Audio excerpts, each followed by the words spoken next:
Hi, and welcome to the Merritt Family Podcast. We blowing up. Join me and my three boys on our business journey as we trip, fall, and fumble our way trying to figure out how to grow our family business from 10 million to 100 million. And let me tell you, that ain't easy. Learn from our past mistakes and no doubt the ones that we'll be making here very soon. So, if you happen to be trying to figure it out just like we are, then follow us because we blowing up.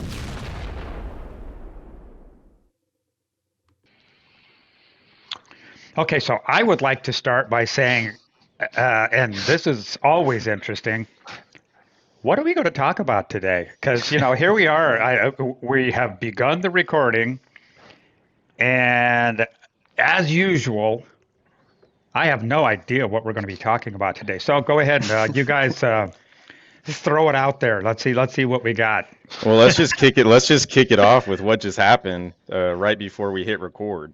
Okay, take it away, Drew. I'm sitting over here having a freaking panic attack. Welcome to having anxiety, ladies and gentlemen. It sucks. I don't like it. It's horrible.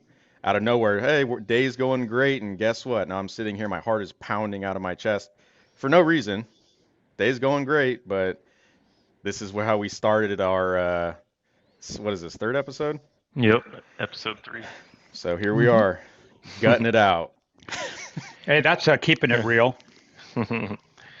For sure. Yeah, I know. I'm sure some people can relate to that, and knowing how debilitating that is, it's like I have a really hard time understanding because I don't suffer from that. I don't deal with it, but you can tell just from your the way that you act, like before you have these anxiety attacks, and the way that you react after. It's not like a made up thing. It's not like, you're in your head. It just is a physical thing happening to your body.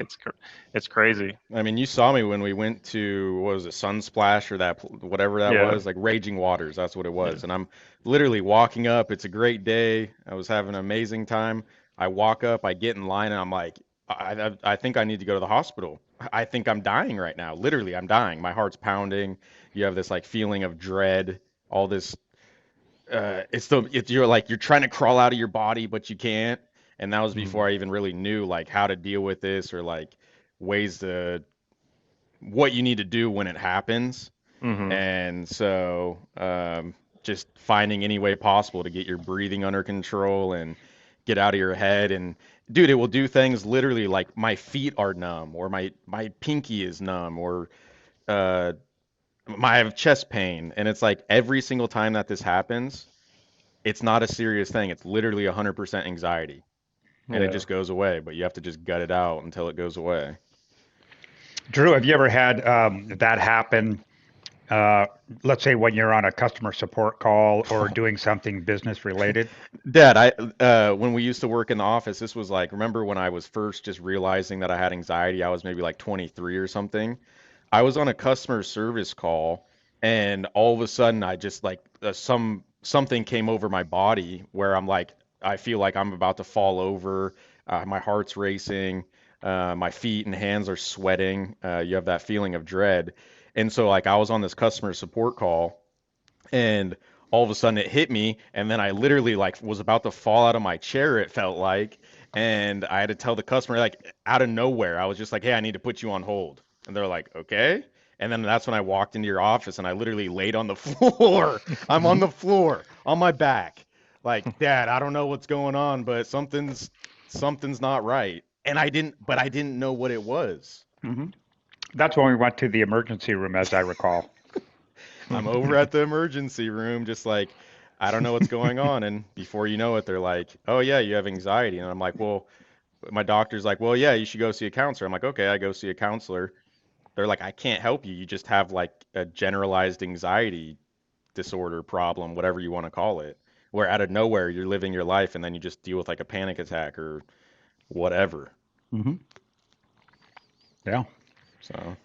Yeah, that makes, the challenge of, doing a good job every day just all the more challenging, right?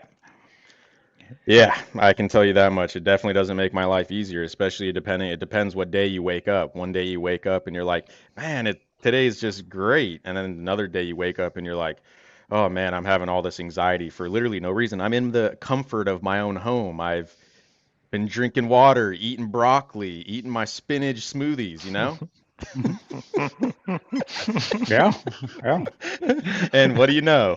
It just comes out of nowhere. So yeah, just to keep it short, it really sucks. Yeah, the randomness of it is also, I guess just adds to that, just because you just never know when it's going to happen. Well, yeah, you guys look at me when it happens and you're just like, what'd you do? What happened? And so then there's nothing really to talk about anymore. It's like, Yeah. well, today's the day. I don't know. Then I'm sitting here spinning in my chair all the time, and I'm the only one on the screen that's antsy because, like, when I move, I feel more comfortable. And so that's why it's hard for me to sit in long meetings if I can't pace or something. Okay, Drew, Yeah. I'll do this to make you feel better. I mean, I do the same thing. I always I'm like like shaking my leg. I'm bouncing my chair back and forth, spinning because I don't know, something about keeping it moving. Like we're moving and grooving. Yeah. Yeah, there's No, there's different. we're blowing up. That's right.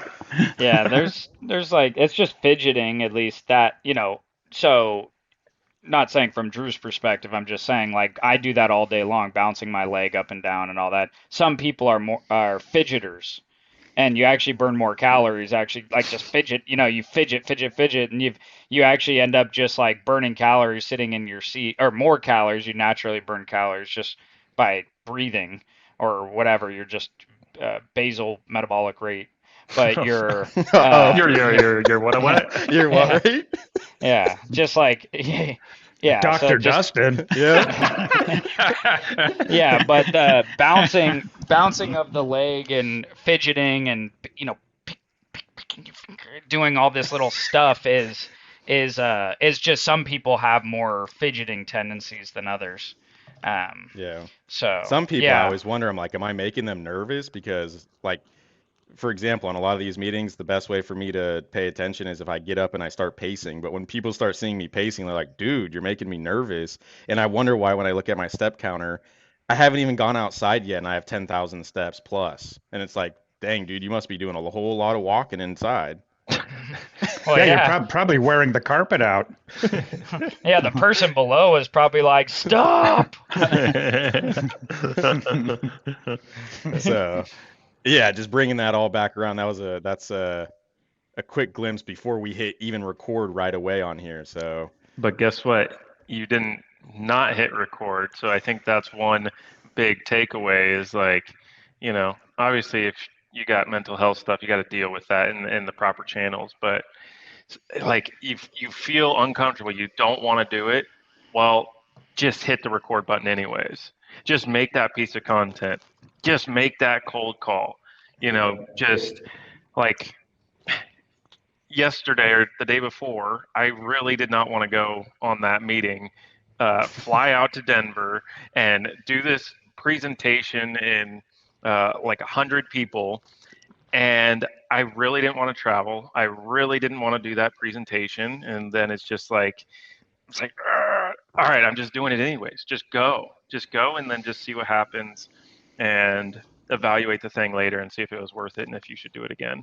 And honestly, I think like some parts of like that trip was not worth it, but I think it was also very worth it on the chance that from a like management perspective, at least me personally, I can share what I kind of like picked up, and it allows us to kind of refocus and be like, hey, is there something here? Should we be doing more of this action? Which I think it's just getting out there and just doing it is important, even though it's hard at times. It was really yeah, hard, especially. so what you're talking about is we're trying to blow up and you're willing to do anything and whatever, even though you absolutely want no part of it. Show up. That's pretty much like dad was giving me the easy way out. And I'm just like, I'm not going to let this anxiety control my life to stop us from blowing up. I don't have time to be doing this. So it's like literally, I literally get mad at myself until the anxiety goes away. It's like I get it on out of there. Scoot it on over. Yeah. Yeah, so they're like, say with going on the trip, like say difficult things that if you're like looking at yourself in terms of your ideal self, say me and my ideal self, like I would feel like I don't want to do certain things, say, exercising or something, but I would do it anyway. But the reality is that sometimes I don't live up to my idealized version of my better self, and so then I fall short, don't do what I know is good for me, and make a poor choice, and then I just have to reevaluate, look in the mirror, and say, hey, I didn't feel like it at all to the point of just whatever, just didn't make it happen. But next time that comes up, there will be another opportunity for me to um, operate in a way that I would tell myself if I was coaching myself unbiasedly what to do. So yeah, it's not like every time, oh yeah, I'm just so on point that I'm like do the right actions every single time. It's just like sometimes the wrong actions happen, and just gotta take a look and be like, what happened there, and um, and just do better next time. So, like with the anxiety type situation, it's like, yeah, in this case, so far you're like on the meeting, but if it just gets the better of you at some time, it's like you just got to do what you got to do, take care of yourself, and then try again next time. Sometimes it's like but at least giving it a good try as much as possible. I mean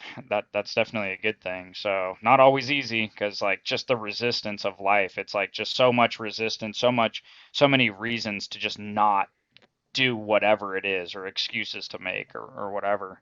I know I've made plenty of them, and it's not it's kind of like eating candy. It's like tastes so good in the moment, but like 5 minutes later, you're like, why did I eat all that candy? Like it did nothing for me. It was just that temporary little mouth, Every time. But then that long walk, you're like, I don't want to do it. You do it, and every single time you're like, I'm so glad I did that. So it's Hmm. like the harder thing always produces the better result and feeling.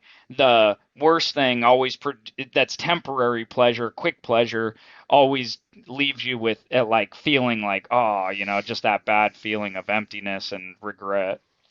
Dave, would you Sure. say that's how you felt by just you're crazy, bro. Literally, like, let's just go to Denver at like 9 a.m. Got to be at the airport at 12, just like on a whim. Like when you went and then when you went and then came back, is that how you felt? Like, hey, I did that. For me personally, I think I had like a good feeling of accomplishment, but it's like I also like from the business side, it's like, I didn't blow up. We didn't blow up because of it. So you don't feel like that instant result right now, but like I have a good like feeling internally because it's like, hey, didn't want to do the thing. I did the thing. I learned some really good things. Some really good things may come from that meeting.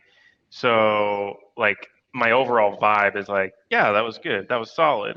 And it wasn't like overly expensive or risky to do either. So um, yeah, I would say that to some degree, but I think I'm pretty hard or like I don't know, I'm very like even keel person, right? Like I'm just steady. I don't hit many highs and lows. Like I'm more like just personally my nature. So it's like, it's just another day. Yeah, There was some moments. I thought you would have cracked a long time ago. I mean, I don't know how you have just been able to just with any stress, you got family going on, running the business and dealing with us on these meetings and things, and you're always just like this. Like me and Dustin are like fire and ice, like smashing at each other, and then you come in here and you're like, well, yeah, that's interesting. And then you're like, I agree with Drew on this, and I agree with Dustin on that, and it's just like totally right down the line. Yeah, I don't know. It's just, my nature. So it's got bad side to it too, because like I think sometimes you want like certain passion or certain like I don't know, emotion, and I think I'm lacking on some of the like the emotional connection side, but something I'm working on from personal growth. But I think you probably take more after me in that regard because my personality isn't really so much like Dustin's and Drew's. It's probably more even keeled, so to speak. So, listening to you talk like that, it kind of sounds kind of like me, you Yeah, know. but you're a good blend of us all three. Like as much as you Hmm. say, like, you're kind of like me, but then it's like 2 seconds later, you're, talking a lot and like going back and forth with Dustin, and then to me, you seem a lot like him, and then you also seem a lot like Drew. So I don't know, from my perspective, you're a Yeah, good maybe mix so. of us all three Oh, personally. okay. But A little earlier, you said, going out to Denver, is that something that, is going to blow us up? Because after all, this is about blowing up, right? yeah, Um, I was kind of thinking about that when I heard you say that, and I'm thinking blowing up is like different things. I mean, it can be like a nuclear bomb that just detonates, that's blowing up, or it can be more like a volcano that is getting ready to erupt, which would be another form of blowing up. And so I think things like the Denver trip is a contributing factor that helps us to eventually blow up. Now, when we blow up, I think if we're doing it right, we should know that we blew up. You know what I mean? So I think all of these things are just kind of like puzzle pieces that when you put them all together, suddenly you have the recipe for this explosion and kaboom, it just blows. Well, So, yeah, you know, blowing up blowing up isn't a trip to Denver. That's not like that's a wait, what? common misconception I'm of confused. no, but it's like I can't do the one trip, the one time, and well, then you're like I didn't blow up, but it's like you're surprised like you didn't blow like you're surprised about that because like blowing up doesn't like true blowing up. Like that's a common misconception that hey, it's just that one viral video, that one connection, that one account that I'm gonna get that's gonna change it all for me. And it's like maybe here and there there's examples you can point to, like, no, but look at this one. But as a general uh, concept of success is just a whole bunch of small successes on on the broader success scale. So it's like, and what is success anyway? It's hey, it's a goal that you set, and then if you're on the pathway to that, and then get there, then you've been successful. So it's kind of a choice upon on yourself, and a lot of the times that target is moving anyway. As you advance, you just keep pushing the goalpost forward. So you're continuously blowing up if as long as you're on that journey that you're going that trip is a contributing factor in the blow up journey. So that's a good thing. And uh, some some factors or some areas of the trip, not of the Denver trip, but of the success or the Oh, blowing up Dustin's trip. freezing again. You're for freezing. Uh, Oh, oh, you're uh, uh, back. uh, uh, uh, some of the the steps, instead of one stone, it's maybe a little bridge that you place down on that pathway. So hey, maybe that leaps you forward a little bit extra. So not every action is going to give exactly the same result, but regardless, you're going to need a bunch of bridges and stones and all these things on that ultimate journey to get to the end. So hey, maybe that trip ends up being like a bridge over a river or something that gets us over to the other side and keeps us going on our path rather than kind of plateauing or getting blocked. So, that's a thing. Like a lot, I swear, a lot of people they do that. They think that this success comes just well, with this one it's thing. it's so hard not to be in that mindset though, because it's like you put down like really hard effort, or you push yourself like a really hard time, and it's hard to not like, hey, yeah, I put a lot of time to make this video, right? And this video I'm expecting to like take me to the next level or take us to the next level. And it's like that's not how it works, but it's so hard not to attach like results to that one activity or that one action. Oh, I'm going to make 200 phone calls if you're cold calling, for example. I'm going to make 200 cold calls today. Yeah, well, that's great, but that's what you're going to do every day. You're not doing that for one day and then you're done, right? Yeah. Like this has to be the new activity that you do. You just go and you go and you go to get the result that you want. Just like, if you want to lose some weight, do you go to the gym one time? I would love to go to the gym one time, hit that iron, pump that bench press, and I'm like, yoked. Like, yeah. Right. I'd love to But- make it to the gym even one time. Yeah, I was so- going until I mean, you go to the gym one time, you pump the weights, you look in the mirror and you're like, no result, quit. Yeah, no, I know. Like, yeah. that's what that's like. It's like, what? Why am I not like Arnold Schwarzenegger? Like, I don't understand. I was just bench pressing, I was bench pressing the bar. Like, I was just pumping that thing up there, and nothing here. Like, the gym doesn't work. It's no good. That's not a good workout. It's almost like expectation, It's like when you create content, like David, you were saying about create the video and this is going to go viral and this is going to blow us up. I think you really have Sadly, to have. I've had this mindset before, but go ahead. I would say it's really more of doing the activities that you feel that you really need to be doing, such as going to Denver, presenting in front of a group of 100 reps, or doing the video, or making the cold calls, or all that kind of stuff. Those are all activities. As long as you're doing activities that are pointed towards successful or potentially successful outcomes, that you just keep doing these activities. And I don't think that you should really be doing them with the expectation that, this is going to be the one thing. I don't think so. I think you just have to keep doing damn near everything. These days, I mean, what are you going to do? Email blasts as one thing that's going to make you highly successful? Is it going to be, I'm going to make cold calls and that's going to be the one thing that's going to blow up our business? I don't think so. I think you have to be, kind of multifaceted, and that's one of the challenges of business, is trying to be good at many things. And it's hard enough to be good at one thing, let alone many. But I think that's what successful businesses require, is that you do more than just one thing.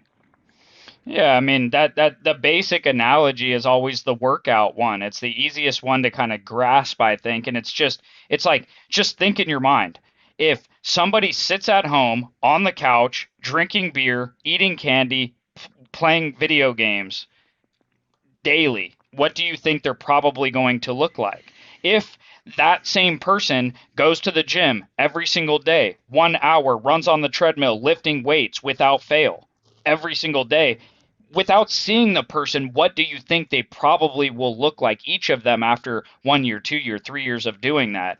That's why when I'm talking to the salespeople, I'm way more focused on process orientation rather than outcome orientation. So what are we doing? The actions that we're doing in this scenario, how are you handling it? Not, did you close the deal or not? Of course, we look at outcomes, and we want to measure, like, are the processes that we're doing leading to positive outcomes? But the most thing I'm obsessed about is doing the right thing in any given scenario over and over and over again, because I know that the right process leads to the best outcome that you're looking for. So that's just, it's like, be process focused. Yeah, that's a good point. Like, I know, like, it's something that we really need to work on as a business, but building those systems are going to allow us. Hey, welcome back, Drew. What happened? That was just me? Yeah, it's Yeah. just you. Oh, Dustin you were- passed over the internet problems over to me. You were sick of Dustin's rant, so you're like, I'm out. Oh, yeah, I got done with that. That was the ultimate classic where I rage and then just like, I'm done with this. And then I hit the end on all of you. I'm done with all of you. That's right. Yeah. Yeah, I always get stuck on that topic because it's pretty near and dear to me. It's always exciting. But anyway, David, continue on. You were talking about business processes and Business Oh, processes. business process. Well, business I can't ethics. say it. The ethics of business. Okay. I gotta go. Yeah. I think my internet's going down. Yeah, that's right. All You're right, breaking so up. You're breaking up. I think this is our cue not to touch this topic. We'll touch it next time, maybe. Yeah. So I know since the trip, we've kind of, at least mind shifted. I mean, we've been working on this particular strategy, but without going into details of like who and what, broadly Real speaking. quick, sorry, David. Yeah. The reason I'm laughing is because it's like, in another episode of Our Mind Has Shifted, and then the next day it's Again. like, yeah, and actually we had a change of mind. We're gonna go ahead and go this other way now. How often are we like, yeah, we're going this avenue? Ah, no, I'm done with that one. All right, let's go down this way. Hey, But it's this is just our funny. podcast. We can do whatever the hell we want. If people don't like it, just unsubscribe, dislike, Hit the delete dislike. it. Get out of here. That's right. I just think it's funny how many roads we've gone down in these last 10 years, and I can only imagine, Dad, everything that you were doing back in the day and all the different roads you were trying, and you were just trying all these ways, like, all right, Sure. which one is going to be the one that is good, bringing us to blowing up? So, but I think this one that I'll let you continue, Dave, because I know this one's actually, the focus of this one makes a lot of sense based on data, facts, stuff that we know. Yeah, I mean, we're still working on all of the things we've discussed up until this point. They're important parts of our business because, for example, during this meeting, there was one particular person that was sitting down at this table, and he came up to me and he was like, "Hey man, if I would have known you were coming, I would have shown up earlier. I would have been really excited. I would have grabbed my headset so you could sign it." I mean, like, because of our YouTube channel, because of just putting our face out there so much, like, this person who flew out to Denver that I have no idea who it is, like, knows who I am and can, like, so that helps social proof our company and our business for this meeting to make it even more impactful and resonate with people. You have something to talk about. They trust you. They start to know, like, and trust you and want to do business with you. So all of the strategies, kind of as Dad, you were alluding to a minute ago, is it all kind of flows together. Hey, we have our blogs, we got our videos, we got our social media content, and then we also have this partner process. And that's kind of what I want to talk about right now, is like this area of partners. So let me just equate it to, I don't know, what's another industry that would be like a good partner outside of our industry? Like if you're like a franchise, like a real estate Well, agent. like a real estate agent and a mortgage lender or something Yeah. would go together, like Or- a broker. yeah. So Maybe okay, like let's just say insurance, maybe. let's say Insurance and you're a mortgage finance maybe broker. could go together. Yeah. Mm-hmm. Yeah, so let's just say mortgage broker, just so this is an easy example here. So as a mortgage broker, you can go cold call, pick up the phone, and you can find one person, right? And it takes some time and you got to convince them. Or you could spend your time picking up the phone and calling all the real estate agents in the local area and globally. And if you land one of those real estate agents, they're going to be able to connect you to all of their buyers. So that one real estate agent that you got is going to lead you to 10 customers. So you effectively, by taking the call, taking the phone and dialing that one agent, you've essentially cold called 10 people.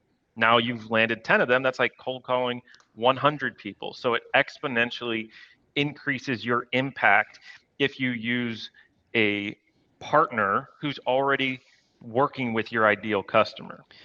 Well, it's even stronger than what, like, I'll even take that to one other level. So I'm not combating you at all. I'm just raising it to another standard. Is when you get an introduction from somebody, you've been vetted already and social proofed in. So your likelihood of having a conversation with the prospect, and also your conversion percentage should be substantially higher.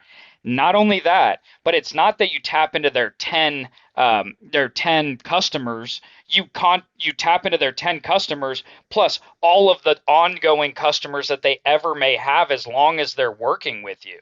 So really, it's quite a bit more powerful than even like it looks like on the surface. So it's huge.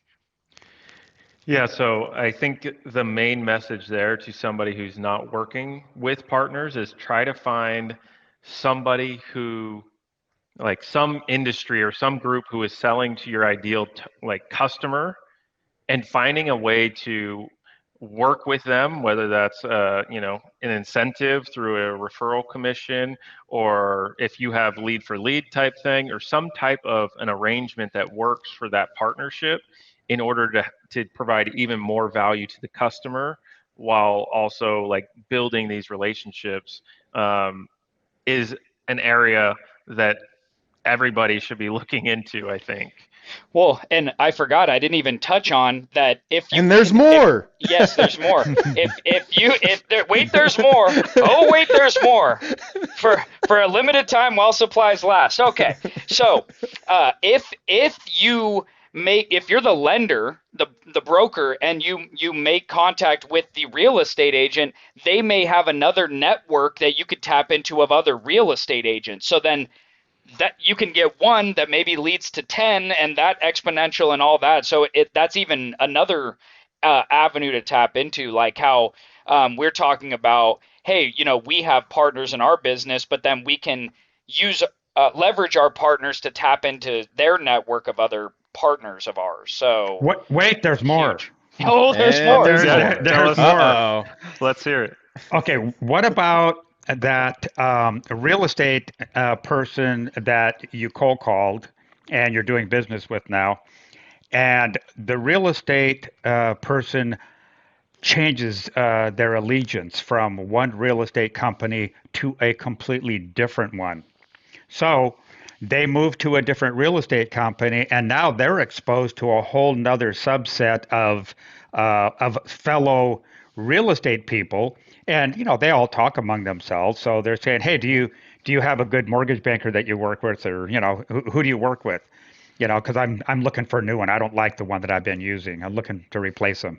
So next thing you know, you start getting referred through other means besides just the exponential aspect that Dustin was talking about. Yeah, that's a good point.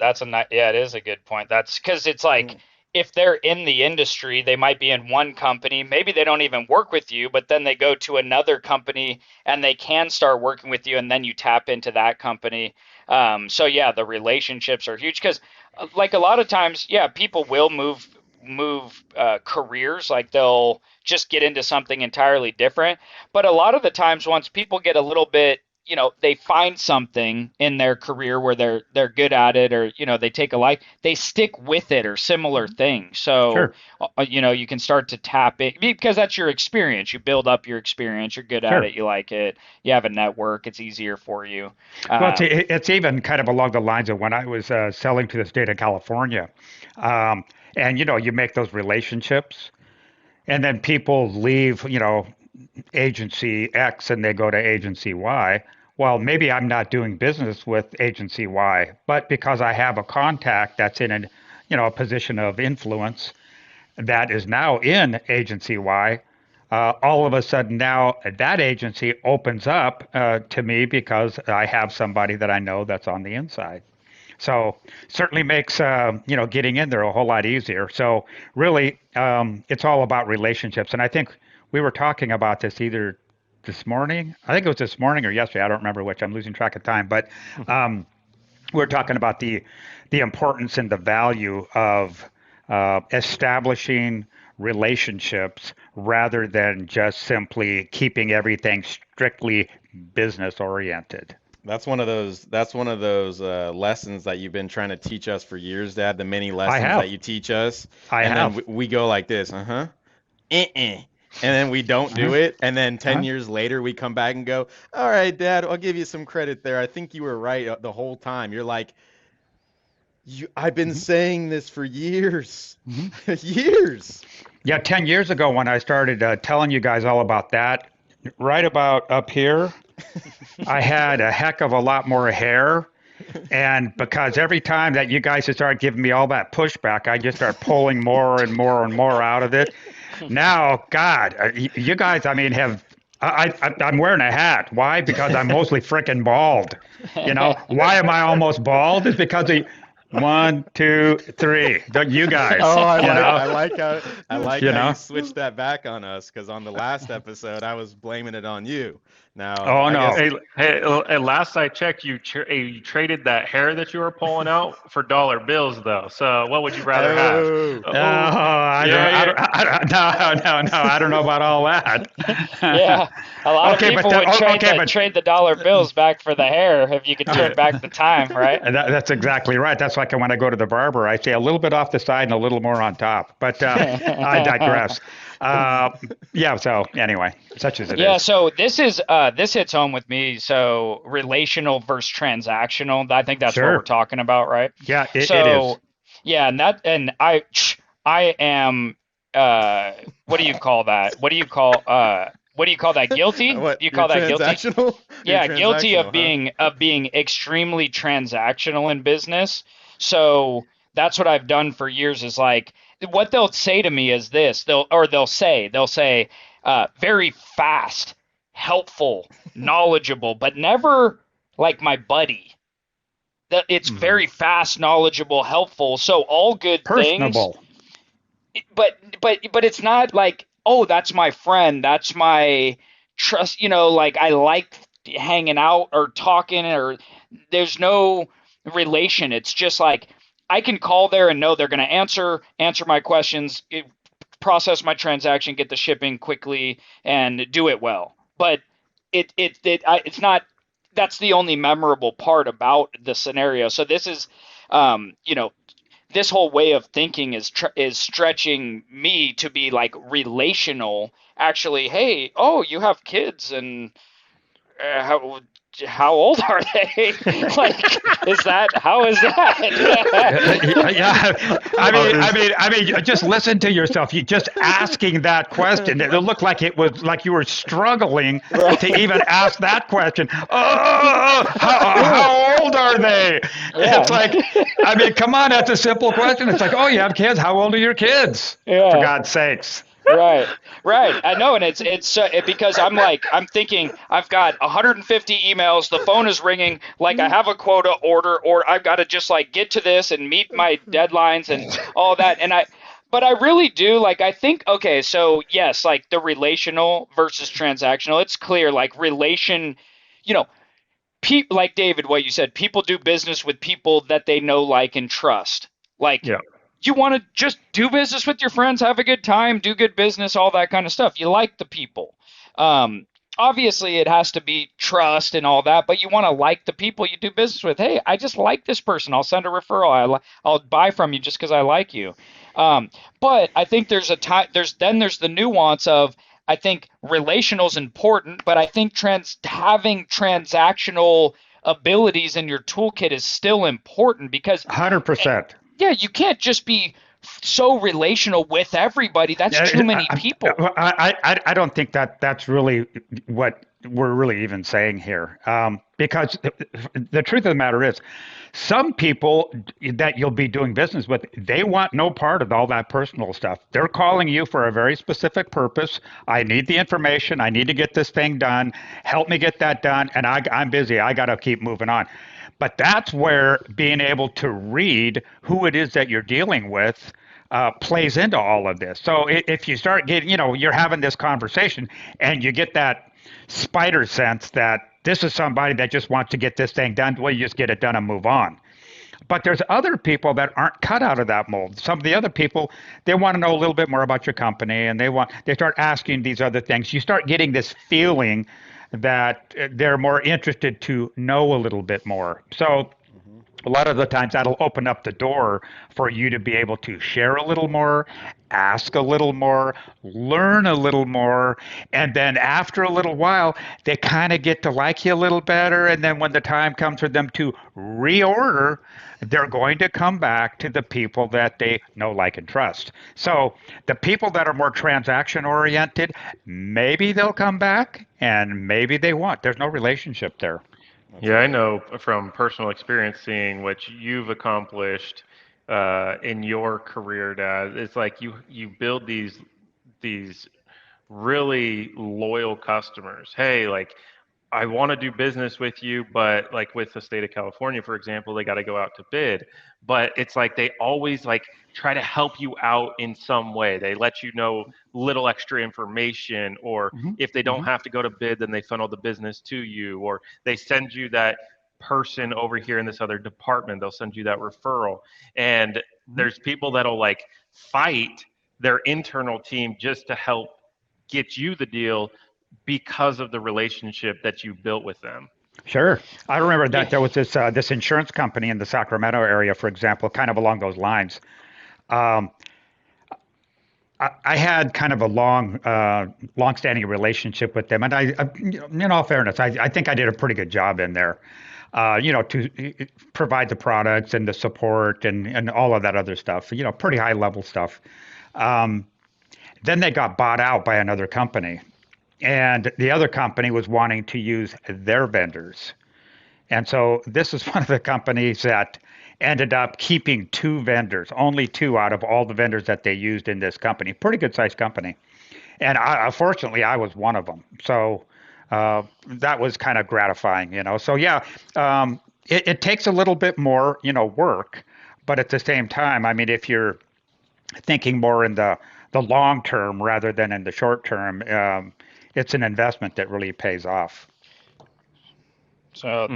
that's a huge one because we've been talking about that LTV metric, and you just said that pays off in the the long term, so long term value because we have these customers like that are like, oh yeah, how's your dad doing? Like, yeah, we've gone way back 20 years, and here they are again. It's like, how much was that customer worth in the long run? Like, Mhm. that relationship was 20 years, 30 years of orders. I mean, Oh, that's huge. Dad did so good that when we came into the business, like we would answer the phone, hey, this is Drew or Dustin, David, whatever, and they would just be like, yep, Doug, please. I'd be like, oh yeah, Doug's not available. I'll be the one to help you out going forward.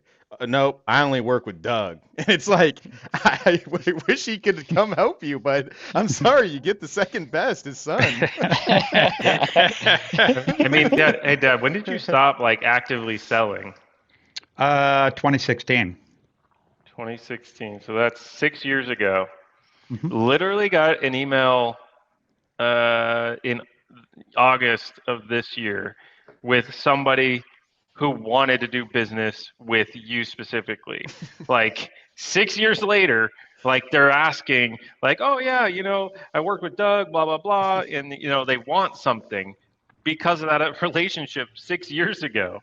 No, That's they Yeah. get mad crazy. when they can't talk to him. They're like, no, I only talk to the Doug special over there. I need Dougie Fresh. Get him on the line. Yeah, Yeah. so dad was extremely relational, but also handled the transaction because he would smother with service, like his terminology with he's going to just be like, I'll be out there, I'll do, like he'd go above and beyond for the transactional portion of it, but always like maintain the relationship throughout the process. So it's really like a whamma jamma. I don't know, like a double, like a Nice. 1-2 special. It's both. It's both. Yeah. Well, Like, man, the thing is, the truth of the matter is I was always kind of what would go through my head is I want to provide service that is head and shoulders above anybody else, period. So if they need something, they get it fast. If they want, like, for example, information, a quote, a delivery, some support, anything, they get it and they get it fast. And then they go, wow, I'm not used to getting that kind of service. And that's what I want to hear because we all know that service these days isn't what it used to be. It's pretty bad, to be honest. But even back then, I'm talking 15, 20 years ago, even more. Um, Service was declining, but it was, you could still find some pretty good service, but didn't really change my attitude at all because I was really still just thinking it doesn't matter how good it is because I'm going to provide better. And to a large extent, I think I probably succeeded in that. Yeah, Yeah, I you think I definitely. think part of it too, you have like a genuine interest in people. Like Oh, yeah. you're genuinely interested, like, oh, this is the person who rides the Harley and goes on the thing, and not as like a business tactic. You'll read in some of these books like, oh yeah, get their name and remember like things about them. Like Mhm. you do that naturally because you're naturally interested in just, oh, like, oh, that's cool. You like that stuff. Oh wow. And you're just interested in people in general and all different walks of life. And I think that that's a huge asset. Do you think that's something you developed or that you have like that is just like you've had by nature, or is like all because you remember all these like wild things, like you just have like this memory for like these stories and these people and what they do and all this stuff where a lot of people don't even remember all that stuff. Is that like something, have you always had that genuine curiosity and interest, or was it like because of Yeah, business or? I think it's kind of a combination. But no, you're right. I mean, if people tell you, like, for example, you're looking at somebody and maybe they look like me, they're kind of older and stuff, and then he says, "Oh yeah, I ride my Harley over to, Sturgis every year." And I'm looking at the guy like, "Really? You have a big? Tell me what kind of bike do you ride? I mean, you do that? I mean, that's a long ride. I mean, I had a motorcycle myself just a couple of years ago, and um, I can tell you, long rides are not easy. I suppose, especially when you get older. But that's a long ways to ride. So, whenever people share stories like that, or they went to Patagonia or something, it's like, wow, that's kind of interesting. Tell me about that. I'd like to know more about that. So yeah, and you know this to be true, Dustin. Anytime that we're on these sales meetings and things, I'm always saying you have to be curious. Have a sense of curiosity. If you're, doing some discovery or something, and you have a customer who's actually willing to talk and open up a little bit, well, ask them questions and listen. Absolutely listen, and through active listening, you will learn quite a bit. And the more you learn, the more interesting the customer can become because you'll learn more things about them professionally as well as personally, depending upon your line of questioning. That's a good point, Dad. Kind of before we wrap this up here, I do have to ask real quick: is that a punching bag right next to you? So if you get enraged Oh. at us, you just kind of give the bag a 1-2, or are you saving that for when we blow up? You're gonna go Rocky style on that. No, I'm going to hit that and it's going to explode. Oh, well, either that or my fist is going to explode. Yeah, maybe that will be someone asking you. They'll be like, "Hey, that old guy, he slugs that bag every day, or what? Like, tell me more about that." I Well, need one of those in my room. Yeah, you do. Yeah. Well, this was a good episode. Make sure all of you out there smash that subscribe button. This is episode 3. Let us know your thoughts in the comments. We are out because what? We blow it up. Wow, that was awesome. Cheesy. I got it.